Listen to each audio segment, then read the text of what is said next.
नमस्ते दोस्तों, मैं आपका मित्र निखिल प्रसाद आप सभी लोगों का स्वागत करता हूं अपनी एक और नई वीडियो में। तो दोस्तों, आज की वीडियो का टॉपिक बहुत ही ज़्यादा इम्पोर्टेंट और इंटरेस्टिंग होने वाला है। और आज इस वीडियो में मैं एक इम्पोर्टेंट विषय पर आप लोग के साथ बातचीत करने जा रहा हूं।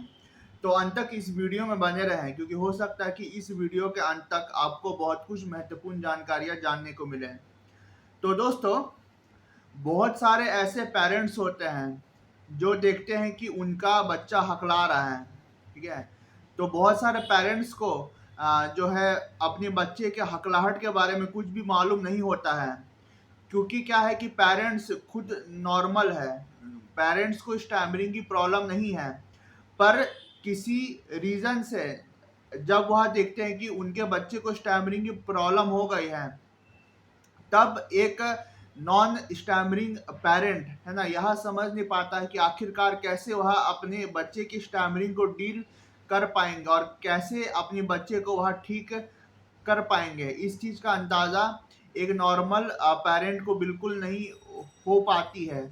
बहुत सारे केस में क्या होता है कि पेरेंट्स को खुद भी स्टैमरिंग की दिक्कत होती है, तो यहाँ एक हेरिडिटी इशू होता है कि अगर पेरेंट्स को है या उनके उनके जो है पेरेंट्स को रही होगी, तो यह चीज हेरिडिटी से, जीन फ्लो से उनके बच्चे के अंदर भी आ गई है।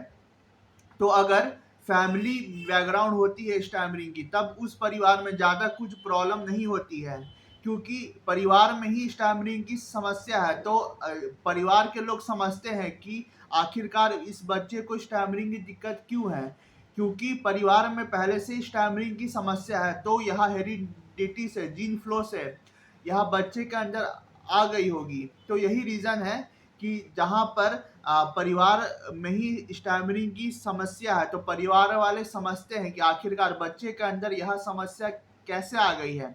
पर अगर किसी परिवार में है ना, कोई स्टैमरिंग का इतिहास नहीं रहा है, कोई फैमिली बैकग्राउंड नहीं रहा है, हिस्ट्री नहीं रहा है स्टैमरिंग की, तब उस परिवार में बिल्कुल भी पेरेंट्स नहीं समझ पाते हैं कि आखिरकार उनके बच्चे को स्टैमरिंग कैसे हो गई है और उसके बच्चे का हकलाने का आखिरकार क्या रीज़न है। तो दोस्तों, मैं आज इस वीडियो में बताऊंगा कि जो भी पेरेंट्स देखते हैं कि उनका एक बच्चा हकला रहा है, तो कैसे करके वह अपने बच्चे की स्टैमरिंग को डील कर सकते हैं और कैसे उसे सपोर्ट करके उसको स्टैमरिंग प्रॉब्लम से बाहर निकाल सकते हैं।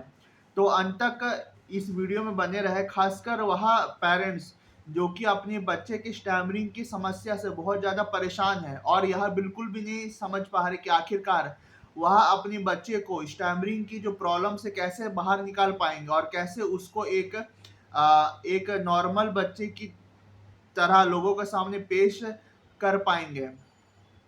तो पहले तो मैं ये कहना चाहूँगा कि अगर किसी पेरेंट्स को यह समझ में नहीं आ रही है कि अगर बच्चे की स्टैमरिंग आखिरकार क्यों हो रही है और यह बहुत ज़्यादा बढ़ कैसे गई है, तो आपको घबराने की कोई आवश्यकता नहीं है, क्योंकि यह जो है आसानी से स्पीच थेरेपी से और जो है मोरल सपोर्ट से ठीक हो सकती है। बहुत सारे पेरेंट्स को यह लगता है कि उनके बच्चे का जो स्टैमरिंग है वो कभी भी ठीक नहीं हो पाएगा और यह हमेशा ऐसा ही बोलते रहेगा। तो नहीं, यह एक मिसकंसेप्शन है। अगर कोई पेरेंट्स अगर देख रहे हैं कि बच्चे को स्टैमरिंग की समस्या है, तो बिल्कुल हताश ना हो, वह अपने बच्चे को किसी और बच्चे के कंपैरिजन में इंफीरियर ना समझ बैठे, क्योंकि अगर वह अपने बच्चे को किसी और बच्चे के कंपैरिजन में इंफीरियर समझ बैठेंगे, तो यह उनकी बहुत बड़ी भूल होगी। और यही रीज़न होता है कि जब एक बच्चा देखता है कि मेरे पेरेंट्स ही मुझे बाकी बच्चों के कंपैरिजन में इंफीरियर समझ रहे हैं, तो एक बच्चा काफ़ी हताश हो जाता है और एक इंफीरियरिटी कॉम्प्लेक्स का शिकार बन जाता है। और इंफीरियरिटी कॉम्प्लेक्स का शिकार बनने के बाद में वह कुछ भी लाइफ में अच्छे से कर नहीं पाता है और उसे लाइफ में कभी भी मोटिवेशन फील नहीं हो पाती है।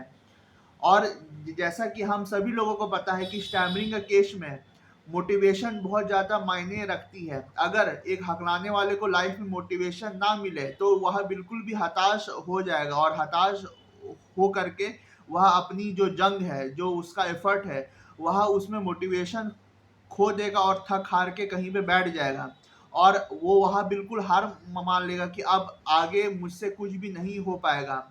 पर दोस्तों, मैं ये कहना चाहूँगा सभी पेरेंट्स को कि लाइफ में मोटिवेशन बहुत बड़ा फैक्टर होती है।